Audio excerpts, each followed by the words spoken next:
college graduate sa Ilocos Norte, trending matapos regaluhan ng tag-isang portrait ang mga kaklase.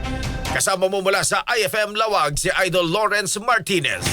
RNN Live Report! Naging makabuluhan ang pagtatapos ng mga mag-aaral sa kursong Bachelor of Culture and Arts Education sa Mariano Marcos State University College of Teacher Education noong July 11, 2025. Ito ay matapos na rinegaluhan ni Miss Pauline Marie Agoto ang mga kaklase ng tig-isang portrait na siya mismo ang gumuhit.